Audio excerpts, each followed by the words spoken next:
ये जो दिल क्या कह रहा है? दिल तो बड़ा धक धक कर रहा है।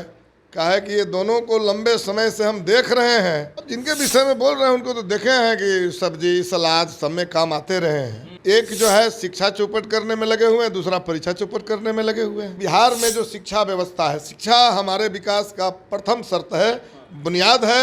इसमें अगर कोई छेड़छाड़ करता है, वो चाहे किसी स्तर के पदाधिकारी हो, तो हम इस पर चुप नहीं बैठेंगे, इसको बर्दाश्त नहीं करेंगे। तो लग रहा है कि इस पूरे प्रक्रिया में कुछ खेल हुआ। बिल्कुल हुआ होगा, तो ऐसे कैसे हो गया? अगर हम कह रहे हैं कि उनकी मानसिकता सकारात्मक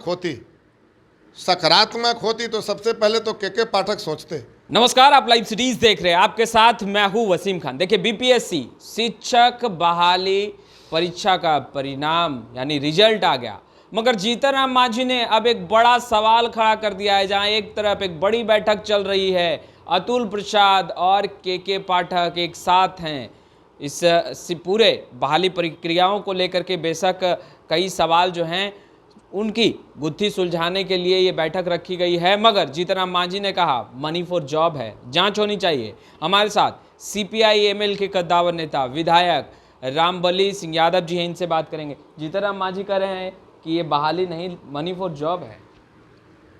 देखिए, बहाली पर तो मैं कई बात पहले भी बोल चुका हूँ। हाँ।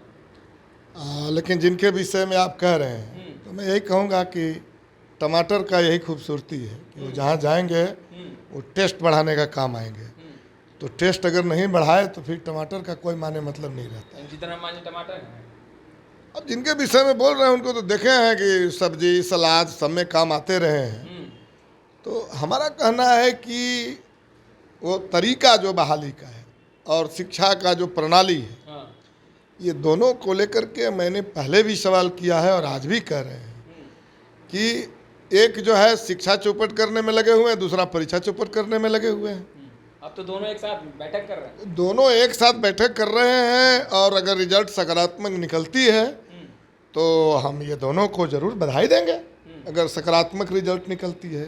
आपको लग रहा है ना कि दोनों जब एक साथ बैठे हैं तो कुछ ना कुछ अच्छा ही हो। मैं तो हमेशा दोनों को कह रहा हूँ कि दोनों जो है एक गाड़ी का दुपहिया होते हैं, इस तरह के हैं। और दोनों के विषय में मैं पहले बोल चुका हूँ कि एक हैं जो लगातार नाम काट रहे हैं। कहा भाई जो 15 दिन तक बच्चे नहीं आया उसके नामे काट दिया जाएगा। अगर वो बच्चे 15 दिन तक लगातार आएंगे तो पढ़ेंगे क्या, पढ़ेंगे किससे? टीचर नहीं है। तो एक हैं जो है कि भाई नहीं आइएगा तो परीक्षा नहीं लेने देंगे, और दूसरा है कि स्कूल जाइएगा तो हम शिक्षा नहीं देने देंगे, क्योंकि उन्होंने मास्टर नहीं दे पाया, शिक्षक नहीं दे पाया।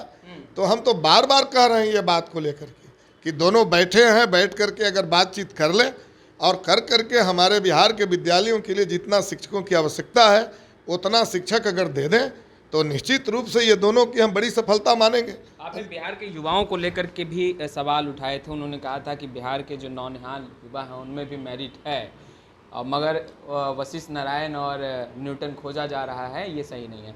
मगर अब जो एक कैंडिडेट 2 रिजल्ट की बात थी उस पर भी स्पष्ट हो गया है कि जो फेल हुए हैं यानी कि जो पास नहीं हो पाए हैं उनमें भी अब देखा जाएगा, जिनकी मेरिट अच्छी होगी, जो टॉप में अच्छा मार्क्स लाए होंगे उन्होंने, उसको भी लिया जाएगा। बैठक के बाद हालांकि इस पर निर्णय होंगे। तो आपको लग रहा है कि ये जो सोच है ये अच्छी है? नहीं, अभी तो जब तक इस बैठक का परिणाम सामने नहीं आता है तब तक तो हमें चिंता है कि जितनी शिक्षक की आवश्यकता सरकार ने महसूस की थी, और अगर ज्वाइनिंग तक कहा जाए तो मैं समझता हूं कि उसको 35% से ज़्यादा नए शिक्षक ज्वाइन नहीं करेंगे। अच्छा। क्योंकि जितने लोगों का रिजल्ट दिया गया है, बड़ी संख्या में नियोजित शिक्षकों को बहाली कर दी गई है। तो करीब 45,000 46,000 नियोजित शिक्षक बहाल हुए हैं। तो हम सीट भरने के लिए कहा था, ये 45-46,000 नया सीट खाली हो जा रहा है। आप बीएड को कह रहे हैं कि सुप्रीम कोर्ट के आदेशानुसार जो है बीएड को इस दायरे में नहीं रखा जाएगा, और जो सुनने को मिल रहा है उसमें बीएड के लोगों का जो है रिजल्ट दे दिया गया है। डोमिसाइल नीति का ख्याल नहीं रखा गया है। तो हम कह रहे हैं कि हमारा एक ही मिशन है वो, और एक ही चिंतन है कि बिहार में जो शिक्षा व्यवस्था है, शिक्षा हमारे विकास का प्रथम शर्त है, बुनियाद है। इसमें अगर कोई छेड़छाड़ करता है, वो चाहे किसी स्तर के पदाधिकारी हो, तो हम इस पर चुप नहीं बैठेंगे, इसको बर्दाश्त नहीं करेंगे। खेल हुआ है? आपको लग रहा है जिस तरीके से आप आंकड़े बता रहे हैं बीएड का आपने जिक्र किया, आपने नियोजित का जिक्र किया, आपने डोमिसाइल की नीतियों की बात की, तो लग रहा है कि इस पूरे प्रक्रिया में कुछ खेल हुआ। बिल्कुल हुआ होगा, तो ऐसे कैसे हो गया? अगर हम कह रहे हैं कि उनकी मानसिकता सकारात्मक होती तो सबसे पहले तो के पाठक सोचते कि हम विद्यालय में जब शिक्षक ही नहीं दे पाए हैं तो हम बच्चों पर दबाव क्यों बना रहे हैं कि विद्यालय जाना आपको ज़रूरी है, इसलिए कि वो बच्चे अनपढ़ बने।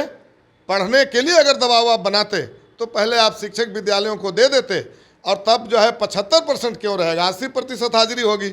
अगर बच्चे नहीं गए हैं तो सर्टिफिकेट दिखाओ मेडिकल का, बीमार था, क्या था, कहाँ गया था, कैसे गाबरे हो गए। हम पढ़ाई के लिए चिंतित हैं, लेकिन शिक्षक नहीं है और बच्चों पर दबाव बना रहे हैं कि हाजिरी ज़रूरी है, परीक्षा नहीं देने देंगे।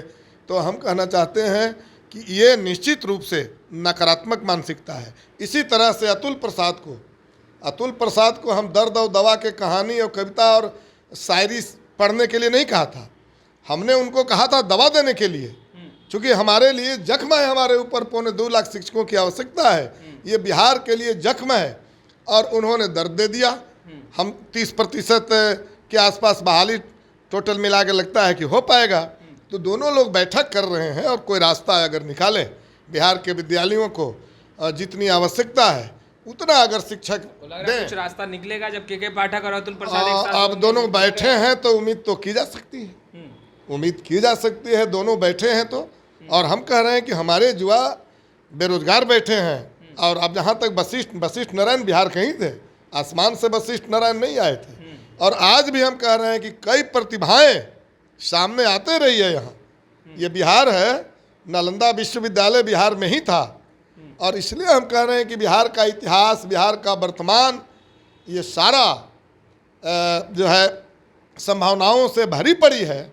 और इसलिए बिहार को बदनाम करने का किसी भी तरह की साजिश, चाहे वो के पाठक द्वारा हो, अतुल प्रसाद द्वारा हो, या किसी भी पदाधिकारी द्वारा हो, उस पर चुप नहीं रहा जाएगा।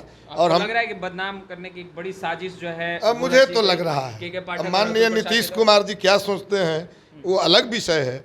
हम उनसे आग्रह करेंगे कि आप नज़र रखिए, आप इतना बड़ा बहाली निकाले, इतनी बड़ी परीक्षा हुई जो हिंदुस्तान में आज तक इतनी बड़ी बहाली एक साथ कभी नहीं निकाली गई थी। सरकार ने तो एक बहुत बड़ा काम किया, लेकिन ये 2 पदाधिकारियों की वजह से जो नौजवानों में, बेरोजगारों में, युवाओं में, अभ्यर्थियों में जो नाराज़गी है, उत्साह में जो कमी आ रही है, इस पर कड़ी नज़र आप रखें। और आज अगर मीटिंग हो रही है, दोनों एक साथ बैठे हैं, कोई सकारात्मक अगर रिजल्ट निकल जाए तो हम कहेंगे बिहार के लिए सबसे बड़ी खुशी होगी। लग रहा है निकलेगा रामबली। अब तो जब तक मीटिंग का रिजल्ट नहीं होगा, दोनों के जो दिल क्या कह रहा है, दिल तो बड़ा धक धक कर रहा है। कहा है कि ये दोनों को लंबे समय से हम देख रहे हैं, अगर दोनों मिल कर के कुछ ठीक ठाक परिणाम सामने ला दें तो हमारे लिए बड़ी खुशी होगी। और मुझे लगेगा कि ये दोनों पदाधिकारी बिहार के सरकार के रास्ते पर, बिहार के सरकार के अनुकूल सोचने लगे हैं। अंत में हम यही कहेंगे, बशर्ते कि वो परिणाम सामने आ जाए इस बैठक का तब। तो आपने सुना, देखिए शिक्षक अभ्यर्थी लगातार जो है वो सवाल उठा रहे हैं, मगर एक बड़ी बैठक भी हो रही है। परिणाम क्या होंगे हम लगातार अपडेट करते रहेंगे। खैर, इस वीडियो में इतना ही। आपका बहुत बहुत शुक्रिया।